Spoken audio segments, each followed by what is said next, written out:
Hi, I'm Jess. I am the founder and CEO of a startup called RockPaperRobot. We make kinetic and connected furniture. You don't have to understand what that means yet. You can still follow along. About a year ago, though, we closed a round of seed funding. And this involved drawing up a bunch of legal documents, one of which delineates the potential risk factors involved in the investment. It's basically an itemized list of every conceivable way that I could fail. Because we are a tech furniture company, this document's panoply of reasons that the investors could lose all of their money obviously includes everything from changes in ergonomic standards to raw material market fluctuations to war. War was in the document. And then there's section 6.2. Our operations depend almost exclusively on the performance and continued service of yours truly, our founder, sole shareholder, and CEO. The loss of our services would adversely affect our ability to effectively pursue our business strategy, and you would most likely result in the loss of your investment. We do not maintain key person life insurance on Miss Banks. Now, this jargon doesn't scare investors, but it fucking freaked me out, okay?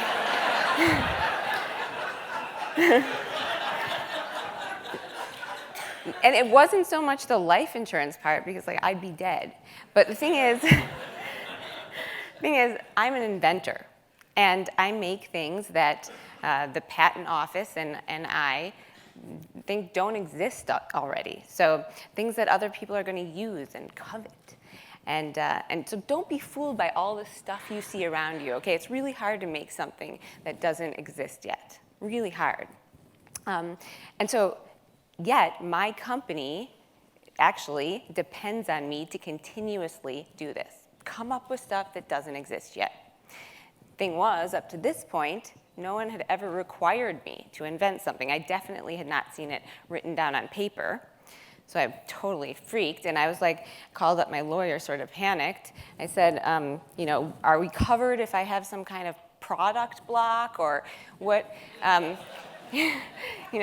What if I can't perform, or like I can't, can tirelessly output culturally relevant products on things that pertain? And he's like, you mean like Bob Dylan?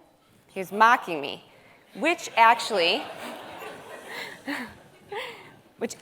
is a pretty cogent point, except for the war kind of helped Bob Dylan's career. So I realized I was pretty much alone with this mounting realization that I had no creative process, or at least didn't have any idea how to identify it.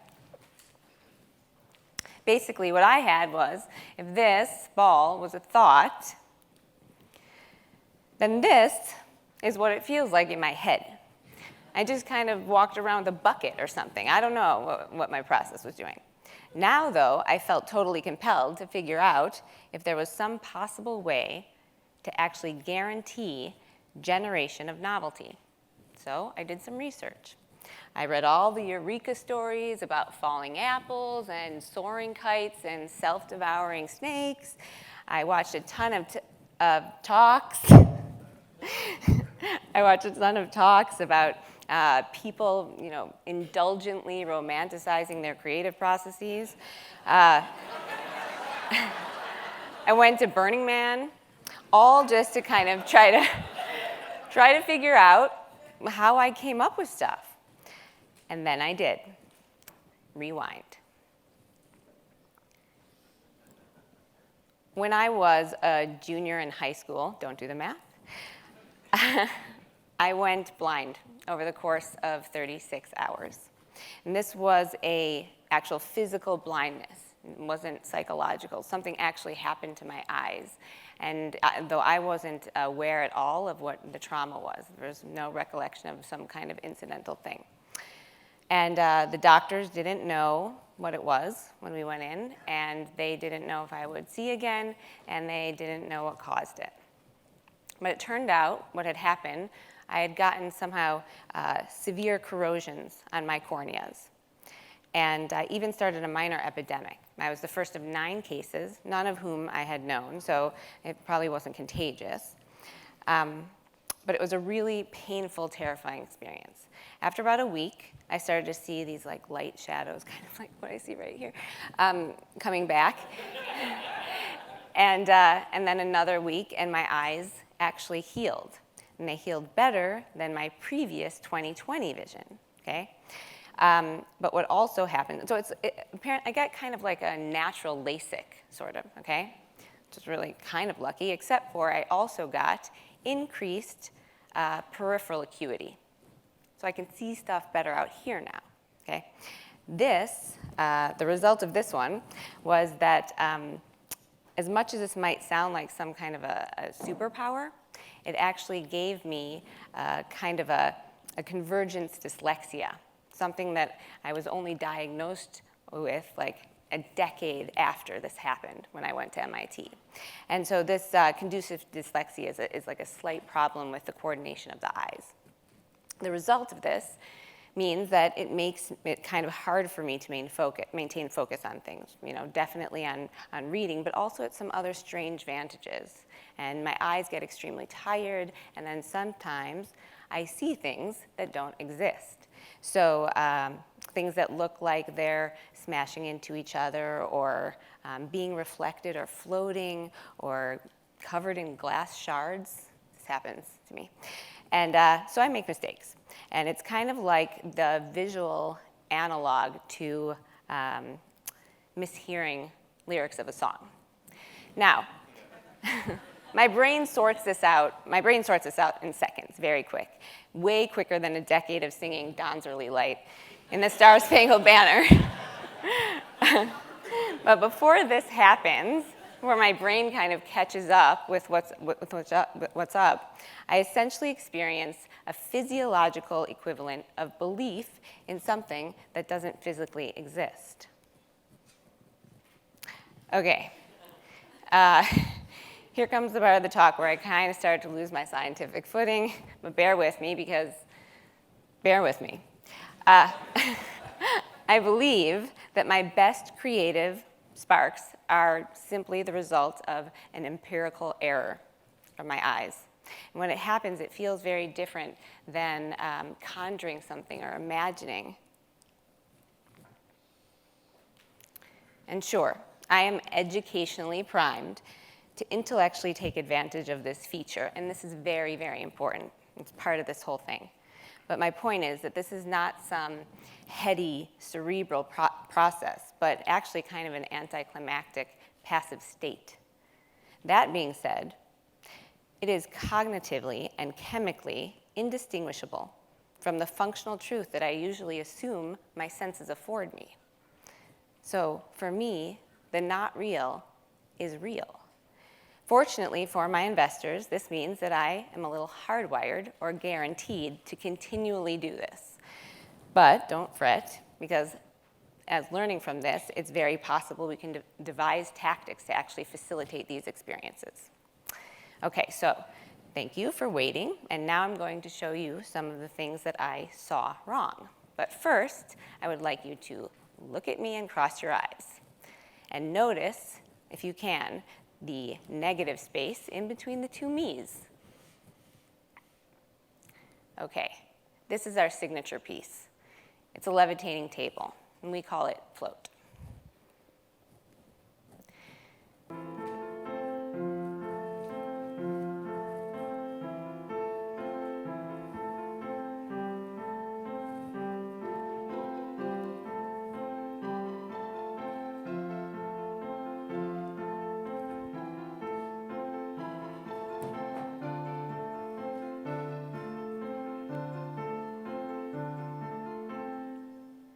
My dad. So float is actually a matrix of magnetized wooden cubes that levitate with respect to one another. Of course, wood can't really be magnetized, so they're hollow, and we just embed repelling magnets into the adjacent faces, pairs of faces. If you look closely, you can see the repelling cubes are actually held together by flexible steel cables. And so the whole thing wants to be apart, and we're just holding it together. But this was, to me, just what had happened before. It was negative space between two other tables I was looking at, and I thought that they were somehow on top of each other or next to each other. And it turns out that this is actually really quite stable. So even though you can smush around on the corners, if you actually distribute the mass of something over a couple of the cubes, you have a totally stable table. And we make floating shelves, too. They levitate off the wall, which is even more counterintuitive. Even when I made it, I was like, I don't know, it's gonna not work. I can't. Okay, so,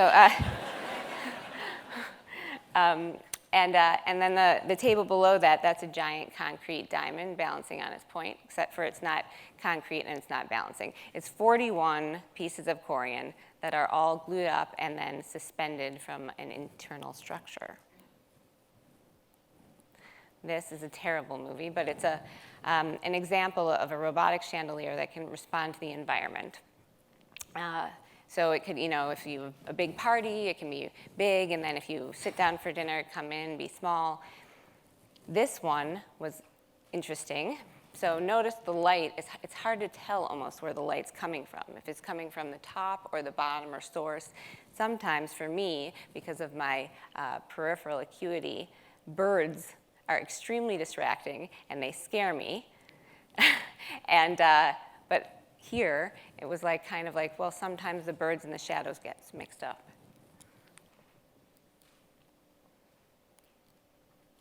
This is a table. This is one of our new ones. So this is a table that we just started producing for a broader demographic of people. So it stores flat on the wall, and it can come down and out to any length. It can be a shelf or a desk or a dinner table or a banquet table, and then you can store it right back up. And the cool thing about it, one of the cool things, is that you can change the whole surface. So you can, let's say you have a brick wall. You can upload a picture of your brick wall, print it out, and we'll send you slats that match it. It'll camouflage in. And then when you bring your table down, your brick wall will ooze down. Not that that would ever happen.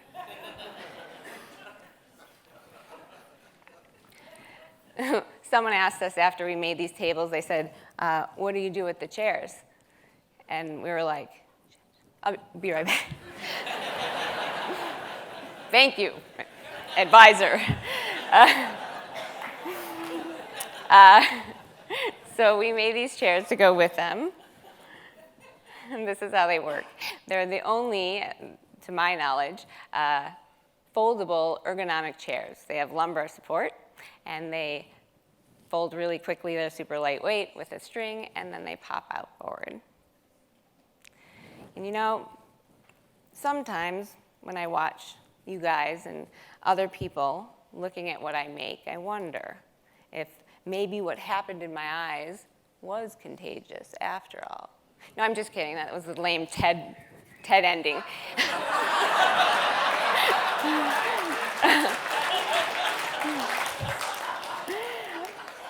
Actually, I'm pretty sure I just fell asleep with one of those teenage acne face masks on, and it got in my eyes. I just made a stupid mistake. Thanks for listening.